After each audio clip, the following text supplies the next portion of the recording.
నాకు spine problem అండి. చాలా నుంచి సఫర్ అవుతున్నానండి. ఎప్పటి నుంచి?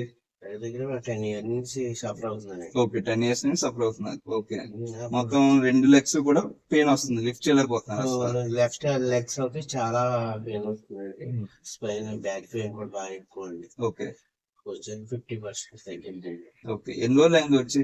నేను వచ్చి 5 రోజులు, 5 days. 5 days లోనే చాలా ఇంప్రూవ్మెంట్ కలిగింది. మెయిన్ గా నాకు నమ్మకం కలిగిందండి ఇక్కడ చేయించుకోవడం. ఇంకా తగ్గుద్దని ఏమన్నా చేయకుండా అట్లీస్ట్ ఒక 50% మీకు కనపడింది కదా. 50% హ్యాపీయే కదా మీరు? హ్యాపీ అండి. స్ట్రెచ్చింగ్ కప్పింగ్ చేస్తున్నాం మీకు, అవునా? అవునండి. ఫస్ట్ ఇలా లేపడమే కదా కష్టంగా ఉండేదండి. అవునవును. ఇప్పుడు ఫ్రీగా ఉందండి.